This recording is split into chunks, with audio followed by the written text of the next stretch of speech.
Hello बच्चों, yesterday I taught you pollination and its types. Today I am going to teach you the advantage of cleistogamy. किस में present थी बच्चों, कुछ याद करो.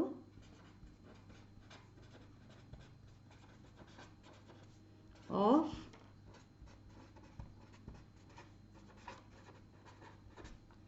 Advantage of cleistogamy. ओके बच्चों, तो एडवांटेज ऑफ क्लिस्टोगेमी में हमें पढ़ना क्या है कि क्लिस्टोगेमी जो हुई थी यानी कि बड स्टेज में जो सेल्फ पॉलिनेशन वियोला ऑक्सिलेस इसमें होता है, जो फ्लावर कभी ओपन नहीं होते, तो उनके हमारे लिए एडवांटेजेस क्या हैं, प्लांट्स के लिए एडवांटेजेस क्या हैं. तो फर्स्ट एडवांटेज क्या है बच्चों, that it ensure seed formation. ensure seed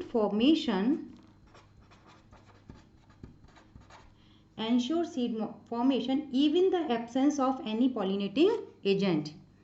Even in the absence of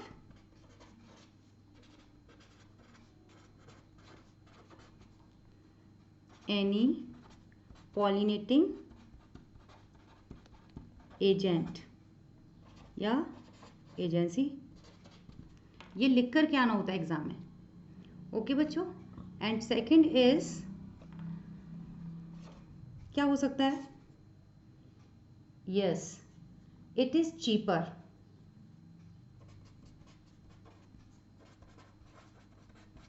cheaper for the plants.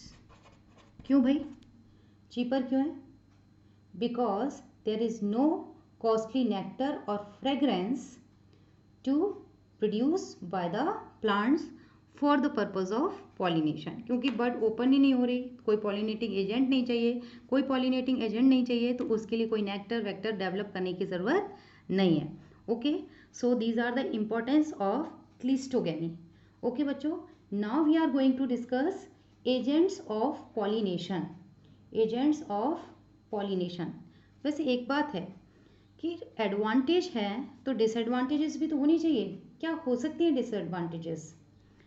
Assure seed formation है, हमें डिसएडवांटेजेस या डिसएडवांटेज सर्च करनी पड़ेगी इसके अंदर ही. कैसे, पहले डिसएडवांटेज लिख लेते हैं.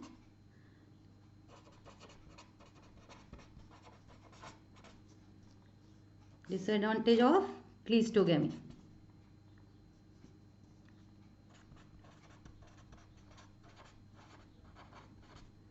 क्या होगी इसमें डिसएडवांटेज.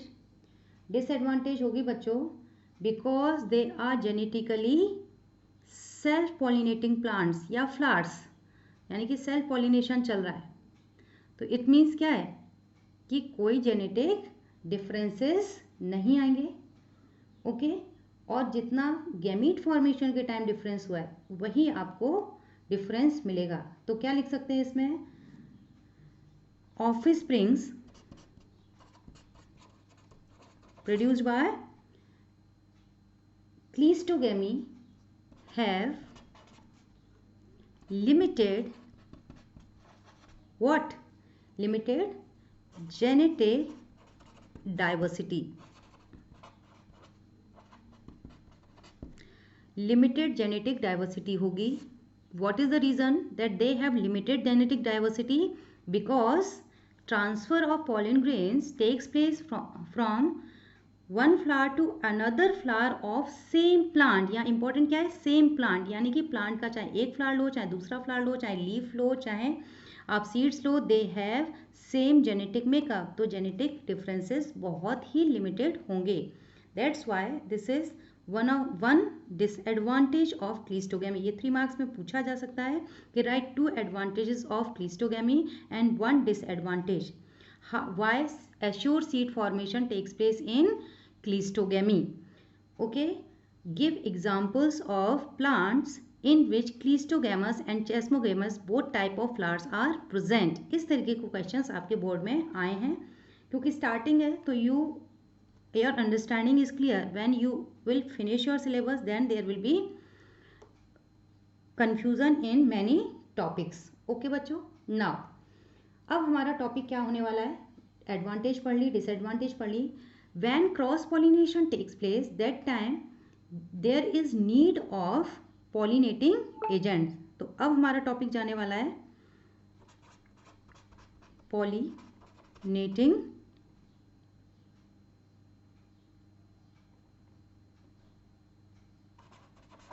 एजेंट्स.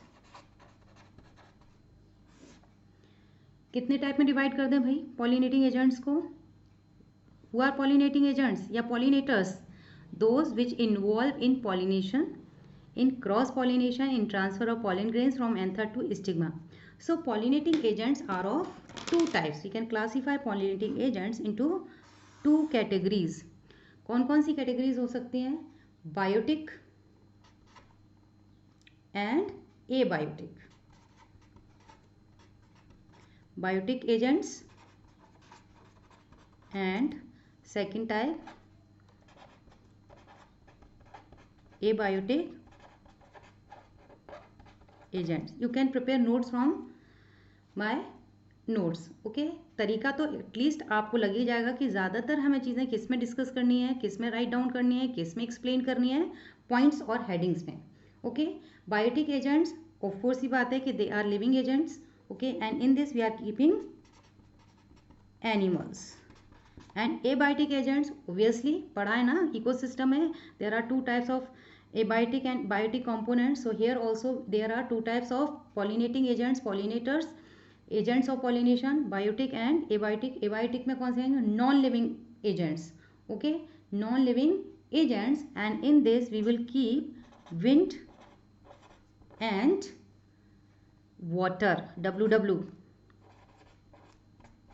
WWF नहीं बनाना है, wind and water. Okay बच्चों. So first we have to take which type of pollinating agents, biotic or abiotic. Now we are going to take biotic pollinating agents, जो कि किस में होगा? Majority of flowering plants use range of animals for pollinating plants. कौन कौन से animals हो सकते हैं बच्चों? कॉपी में लिख लेना है. बीज हैं, बटरफ्लाइज हैं, फ्लाइज हैं, बीटल्स हैं, वास्प हैं, एंड्स हैं, मॉथ है, बर्ड्स हैं, एक्सेट्रा. जिसमें बीज सबसे ज़्यादा है. तो क्या क्या हो सकते हैं? कितने नाम बताए? कुछ याद रहे कि भूल गए? दोबारा से सुन लेंगे वीडियो. ओके, फिर भी मैं कुछ लिख देती हूँ. बीज कितना करेंगी? 85%. ओके, 85% जो पॉलिनेशन होगा that will be by bees. Butterflies, flies, आपकी wasp, ants, moths,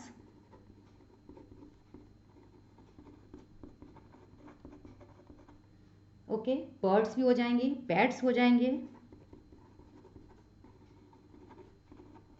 bats. Okay, then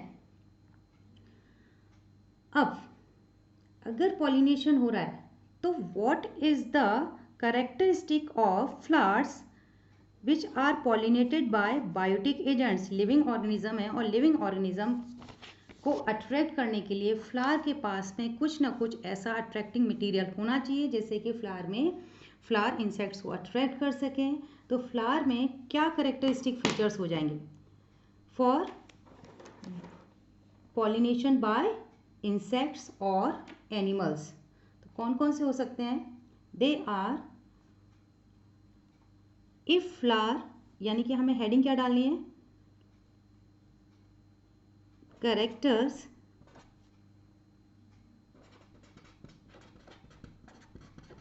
characteristics features of flower pollinated by insects. Insect pollination हो रहा है तो फ्लावर में किस तरीके के फीचर्स मिलेंगे? कौन कौन से हो सकते हैं? Very good. पॉलिन कैसा होना चाहिए? Sticky. Okay, sticky pollen grain. ये पूछा जाता है, टेस्ट में भी आया भी है. एम्स एलन का टेस्ट हुआ है मेजर, उसमें भी क्वेश्चन आया है. Nectary should be present.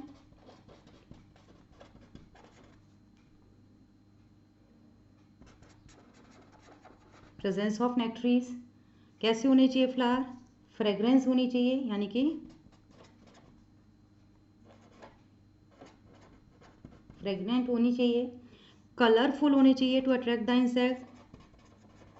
Insect की बात करें, ह्यूमंस अट्रैक्ट हो जाते हैं, तो इंसेक्ट को तो अट्रैक्ट करना ज़रूरी है। फ्लावर किस में होना चाहिए? क्लस्टर्स में होना चाहिए।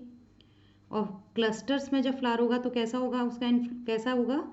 Clustered inflorescence.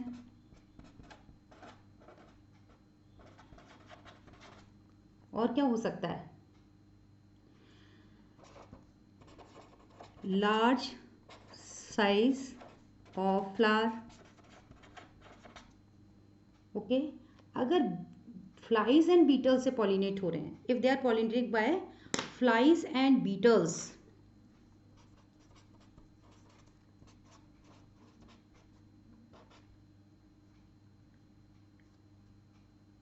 बीटल से पॉलिनेटेड हो रहे हैं, तो एक खास चीज़ होनी चाहिए कि फाउल ऑर्डर्ड फ्लावर। फ्लावर कैसे होने चाहिए? Foul ordered. देखो, फ्लावर्स। ओके, ये चीज़ माइंड में रखनी है। और क्या होना चाहिए? प्लांट्स के पास में पॉलन ठीक ठाक होनी चाहिए।